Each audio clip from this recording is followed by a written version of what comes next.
안녕하십니까, 조이쌤의 공부톡톡입니다. 조이쌤의 공부톡톡. 지난 6월 15일 윤석열 대통령의 지시에 따라서 2024년 수능 6월 모의고사, 2024년 6월 모의고사는 2023년에 시행하는 거예요.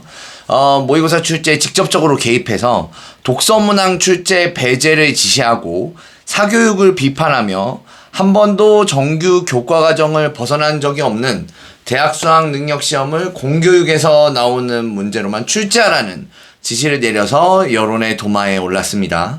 9월 모의고사와 수능 문제에서는 킬러 문항을 배제하기로 결정했고요. 그리고 최근에 이제 대입국장 경질하기도 하고 평가원장이 사퇴했어요. 그리고 수능 출제 기관인 평가원은 감사를 당하게 되었습니다.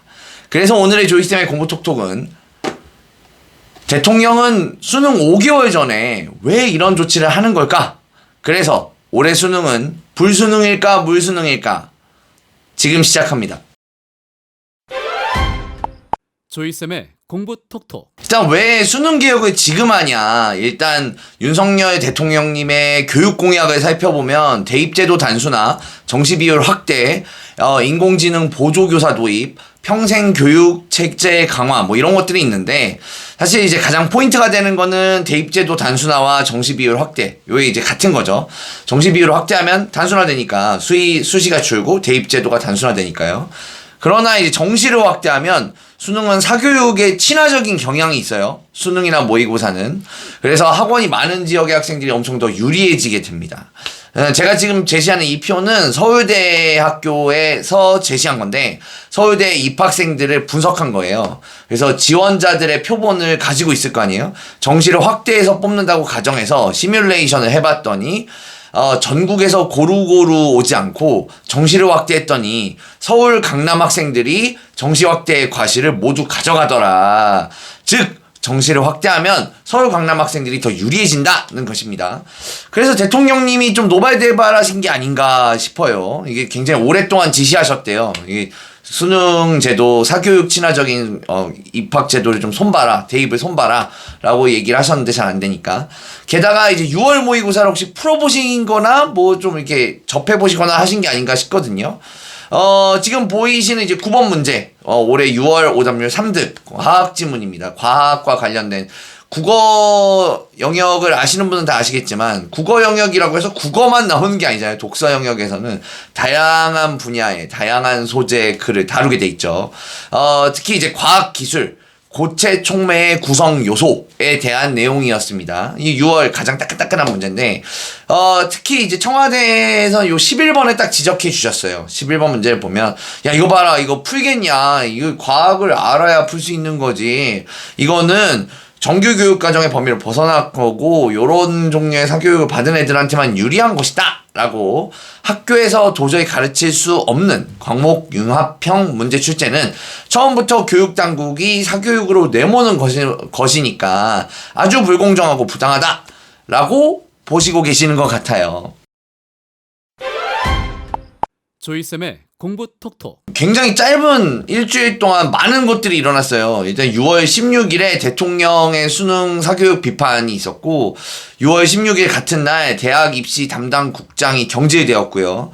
그리고 6월 16일 한국교육과정평가원 감사한다고 발표를 했습니다. 6월 17일 다음 날이죠. 독서 비문학 문제 출제 금지 지시 보도가 나왔고요. 그리고 6월 18일이 되면 대통령이 교육부 장관에게 엄중 경고를 했습니다. 이조 교육부 장관에게. 6월 18일에 같은 날 수능 방향성을 재검토를 시작했고요. 6월 19일, 대통령이 수능을 비판한 지 3일, 킬러 문제 배제 방침이 내려졌고, 이규민 한국교육과정평가원장이 사임했습니다.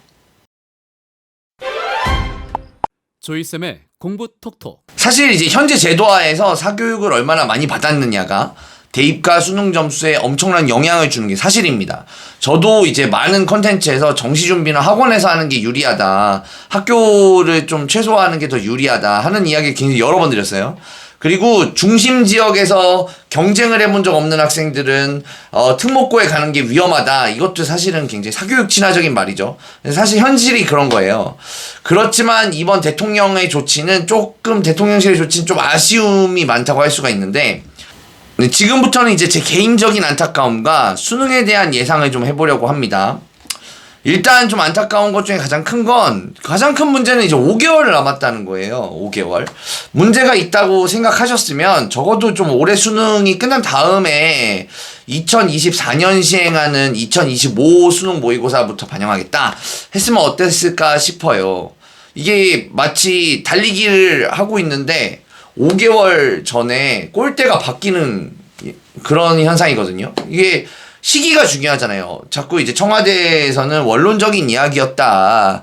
수능의 출제는 영향을 주지 않는다라고 하는데, 이게 이야기하는 게 중요하죠. 군대에서 사단장님이 훈련 끝나고 중대에 방문해서 여기 들어가는 입구가 좀 칙칙한데? 라고 말하면 사단장님은 그냥 원론적인 이야기였어. 그냥 칙칙했다고 라고 하지만, 훈련에서 지친 병사들은 이제 훈련을 끝나고 입구 청소하고 막 꾸며야 되는 거 아닙니까? 그래야 될 거 아니에요. 그러니까 조직의 대장이라면 본인의 말이 어떻게 풀이됐지, 어떻게 해석됐지도 좀 신중하게 생각하고 하셔야 되는 게 아닌가. 그 시기도. 이런 상황에서 사실은 가장 어려운 거는, 저희 입장에서 가장 안타까운 건 학생과 학부모님들이에요. 5개월 남기고 수능의 방향이 막 바뀔 수도 있다. 그래서 쉽다, 어렵다 막 이러고 있으니까 지금까지 현 수능에 맞춰서, 사실 중학교 때부터 현재 수능에 맞춰서 쭉 공부해 오신 학생들을 상대로는 굉장히 기만적인 정책이긴 또 합니다.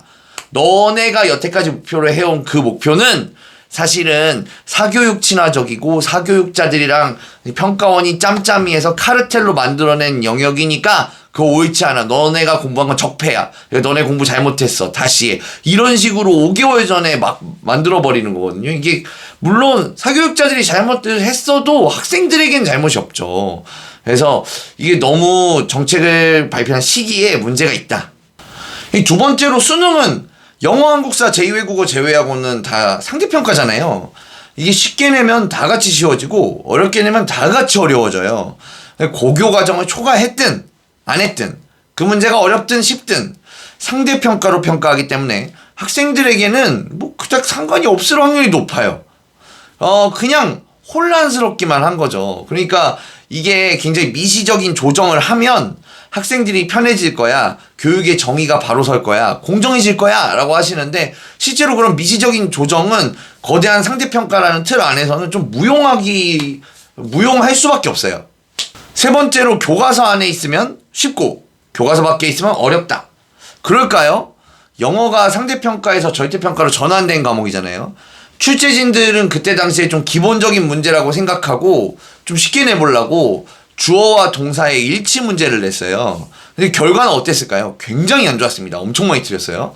학생들에게 시험 문제가 뭘까요? 기본적 개념의 문제? 교과서에 있는 문제? 그런 게 아니에요. 그런 게 아니고 학생들에게 쉬운 문제, 많이 풀어봐서 익숙한 문제가 쉬운 문제죠.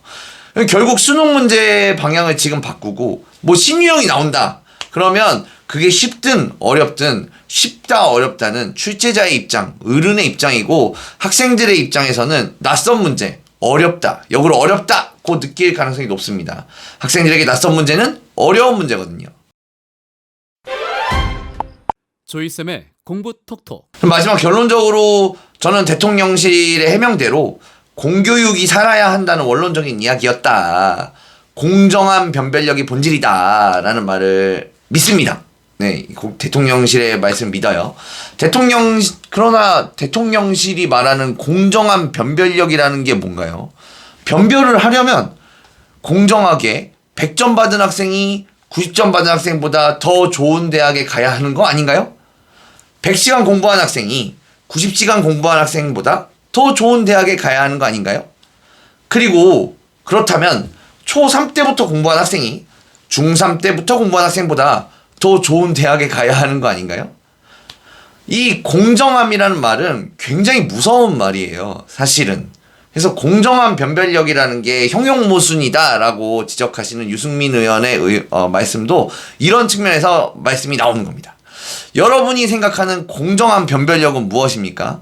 사교육자라고 저를 비판하셔도 좋습니다. 댓글을 남겨주시고요. 지금까지 조이쌤의 공부톡톡이었습니다.